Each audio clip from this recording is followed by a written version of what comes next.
They say old age is the time to rest. But tell me, how can you rest when every night you toss and turn until 2 or 3 in the morning, eyes wide open? When I was young, the moment my head hit the pillow, I would sleep like a rock. Now sleep feels like a traitor. It comes late, leaves too soon, and leaves me with a heavy head and a body that feels broken in the morning. My name is John Miller, a 70-something old man from America. Insomnia makes me age faster every morning in the mirror. Wrinkled skin, sunken eyes, a short temper. Mary, my wife, says I'm no longer the cheerful man I once was. And it hurts to admit, just a few sleepless nights make me feel like I've aged years. Don't let anyone tell you, insomnia is just a small problem. For me, it's the start of a chain reaction. A racing heart, high blood pressure, a foggy mind. And then there's the question that haunts me. Should I take sleeping pills to rest, or should I change my lifestyle to find peace again? Pills are quick, simple, and convenient. But am I trading sleep for health? Lifestyle changes sound good. But let's be honest, how easy is that for an old man set in his ways? I know I'm not alone. Out there, millions of seniors are lying awake like me, staring at the clock tick by, begging for sleep that never comes. This story isn't just mine. It could be yours, your parents, or even your own someday. And now we move on to the important part. Why does aging steal our sleep? Stay with me until the end to find out what truly works for seniors. Skip this, and the consequences could be far worse than you think. If you find this video helpful, don't forget to hit subscribe and like to support the channel. Drop a comment with the time where you are right now. Let me know if you're about to head to bed, just like me. All right then, let's begin. That night, when I turned off the light, Mary rolled over and looked at me. She knew I was about to wrestle with another sleepless night. "John, you're not sleeping again, are you?" she whispered, her voice filled with worry. I stayed silent for a moment, then sighed. Yeah. Every time I close my eyes, my mind feels wired, like I've had a cup of coffee. It's as if my body has forgotten how to fall asleep. Mary gently took my hand. I felt her warmth, but also a deep sadness rising in me. My body had changed. I wasn't the man in my 30s or 40s anymore. Back then, I could lie down and sleep straight through the night.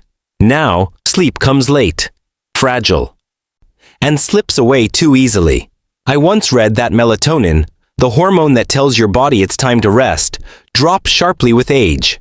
When I was young, my body made plenty of it, like a natural clock signaling bedtime. But now, that clock is broken. Night falls, yet my brain isn't ready. That's why I lie awake, restless, while Mary sleeps peacefully beside me. Mary looked at me, her eyes full of concern. "You know, John, you look exhausted. Your skin is pale. Your eyes are sunken. You can't keep going on like this." I forced a smile, trying to look strong. But I knew she was right. Sleeplessness alone was enough to age me faster, and it was dragging along a whole host of other troubles. The pains that steal my sleep, I can't deny it. Illness is a major reason. At this age, no one escapes it. I've had arthritis in my knees for years, and whenever the weather changes, the pain cuts right through the bone.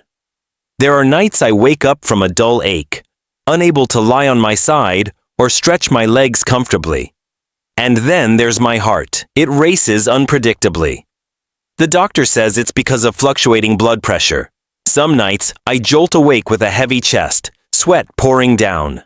I panic, not knowing if I'm dreaming or awake. All I feel is my heart pounding like it's trying to break free. Mary has woken up countless times to find me sitting bolt upright in bed, gasping for air. She wraps her arms around me and whispers, "John, are you okay? Do we need to go to the hospital?"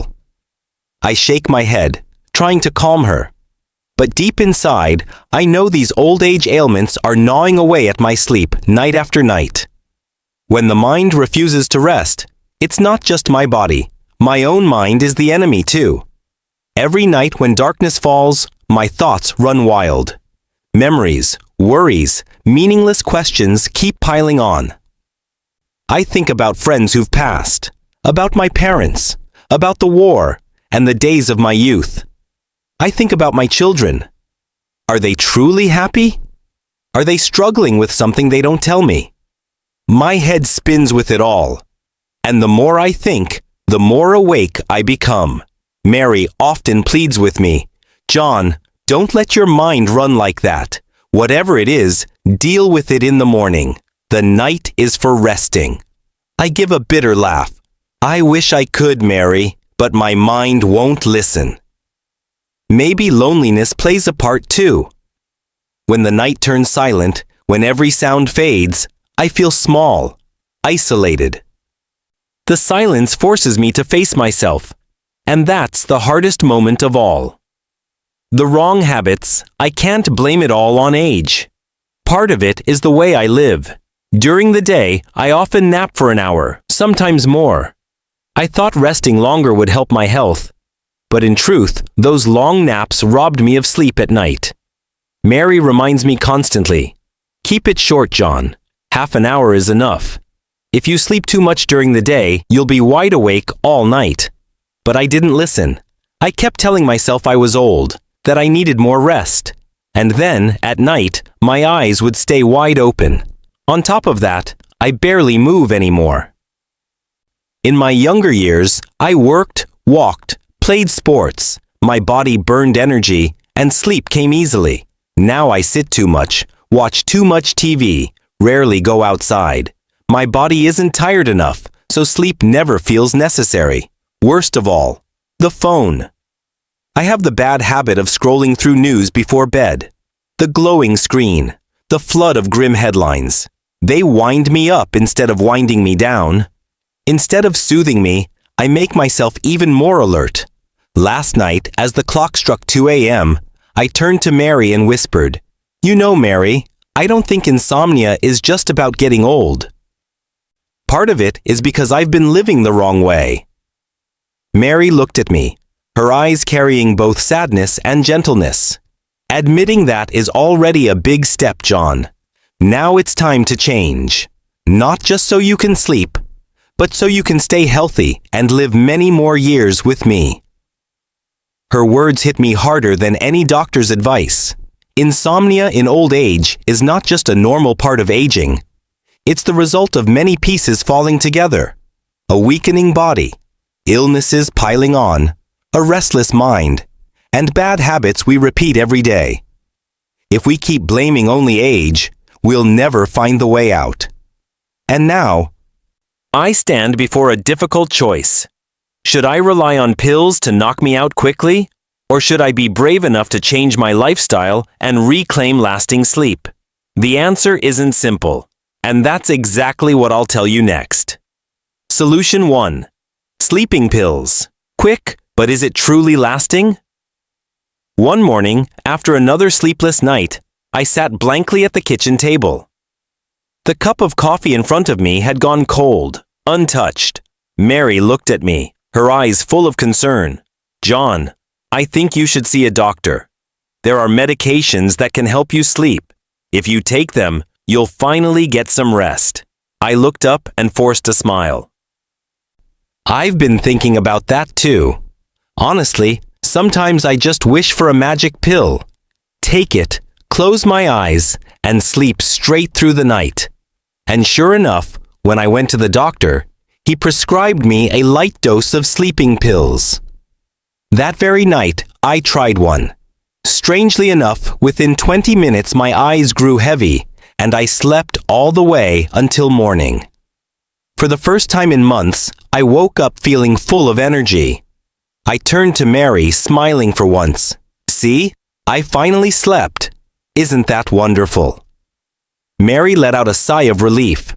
We had breakfast together, chatted, and for a brief moment, life felt like it had returned to its normal rhythm. But that joy was short-lived. A few weeks later, I realized I was becoming dependent on that tiny pill. Each night, if I didn't take it, I lay awake as before. sometimes worse. My body seemed to have learned to demand the pill in order to sleep. Mary noticed. One evening, as I rummaged through the medicine drawer, she said, "John, you can't keep relying on those pills. I'm worried they're only masking the problem, not solving it." I froze. Deep down, I had the same fear. Yes, the pills helped me sleep, but side effects were creeping in. Heavy grogginess in the morning, dizziness, moments where I forgot what I had just intended to do. At my age, memory was already fading. Now it felt even cloudier with every pill I took. One day, I asked the doctor bluntly, "If I keep taking these pills for the next 5 or 10 years, what will happen?" He looked at me carefully and answered, "Sleeping pills are not meant for long-term use.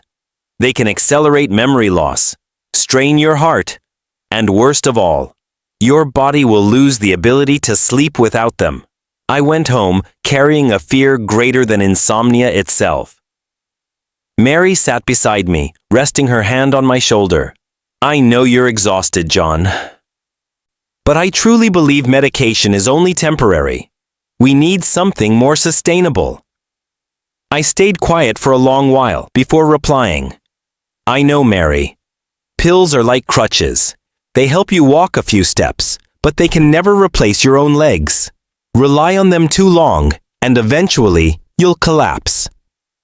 We looked at each other. In Mary's eyes, I saw both worry and hope. That night, I lay awake, not because of insomnia, but because of a single question echoing in my mind. If I take a pill tonight, I'll sleep. But what about 10 years from now? I knew then, this was only half the picture. Sleep cannot be bought with a pill forever. There has to be another path, harder, slower, but lasting. And that path is lifestyle change. Solution 2. Lifestyle change. Slow, but the true key. After that doctor's appointment, I sat for a long time in the living room, replaying his words in my mind. Sleeping pills might help me for now, but in the long run, they're a double-edged sword. I didn't want the rest of my life to depend on a tiny pill. Mary brought me a warm cup of chamomile tea, set it in front of me, and sat down by my side. "John, I know you're disappointed, but we're not out of options. We can change the way you live and help you sleep naturally again." I looked at her, frowning. "Mary, I'm 70 years old. I've lived a certain way my whole life. Changing isn't easy, but maybe you're right. If I don't try, I'll never know." She smiled. The way she looked at me, worried yet patient, made me realize I wasn't alone in this fight. Resetting the body clock. On the first day, Mary told me I had to practice going to bed and waking up at the same time every day. No more staying up past midnight watching the news. No more sleeping in until 9. At 6:30 a.m., the alarm went off, and Mary pulled me out of bed even though my eyes still burned with fatigue. "Just give it a few weeks, John. Your body clock will reset itself," she encouraged. At first, I grumbled. My eyes stung, my body dragged, but slowly my system adjusted. After about 2 weeks, I noticed my body growing sleepy right on time each night, and I woke up in the morning clearer and sharper. Naps, the thief of nighttime sleep. Another change was cutting down my naps. I was used to sleeping an hour or more every afternoon. Now, Mary only let me nap 20-30 minutes. If you sleep too much in the afternoon, you'll toss and turn all night. Leave your body hungry for sleep at night. I was annoyed at first, but soon I realized shorter naps truly made it easier to fall asleep at night. The drowsiness came naturally, without forcing it. Gentle movement, waking the body. Mary dragged me out for morning walks in the park near our house. The first steps were tough. My knees ached, I panted heavily. But after a few weeks, my body adapted. I even tried a few light yoga moves with Mary's guidance. One afternoon, as we strolled together, I said, "Mary, I feel stronger." At night, I'm naturally tired and sleep comes easier. She squeezed my hand and smiled. See? Moving your body is the best medicine. Evening habits. Learning to unwind. We set a new rule. After 9 p.m., no TV, no phone. Instead, Mary played soft music. Sometimes smooth jazz, sometimes the sound of ocean waves. Occasionally, I'd read a few pages of a book instead of scrolling through stressful news. See, John? When your mind relaxes, sleep comes far more easily than when you drag the world's worries into bed with you. Mary whispered as I closed my book and yawned. And she was right. On those nights, I slept deeper and woke up fewer times. Nutrition. Feeding sleep. Mary even reshaped our meals.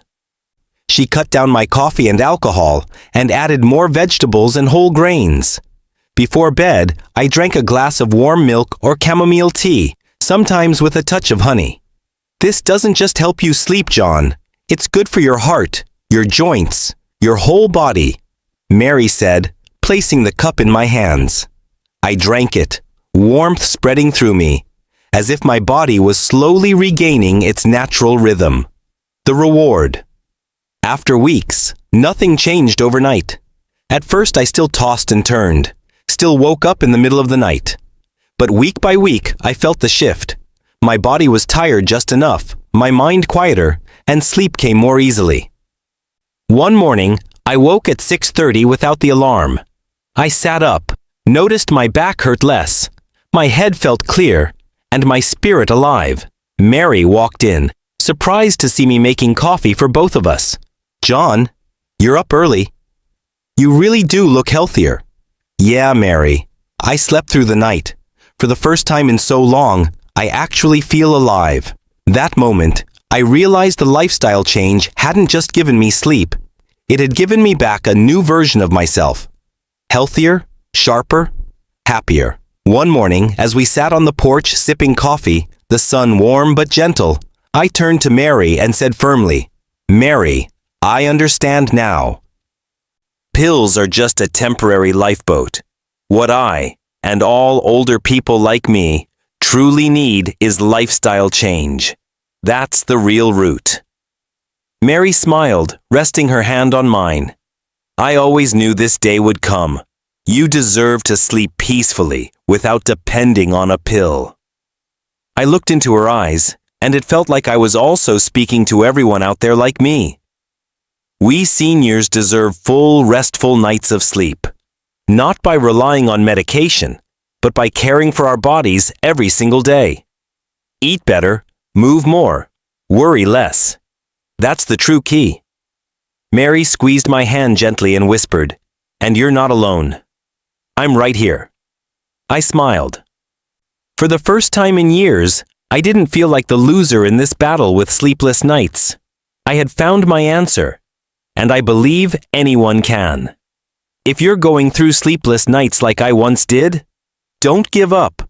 Start with just one small change, and you'll see sleep slowly return. And if my story resonates with you, leave a comment about your own situation, hit subscribe, and let's share this journey together. Turning old age into a time of health and joy, where every night of sleep is a gift.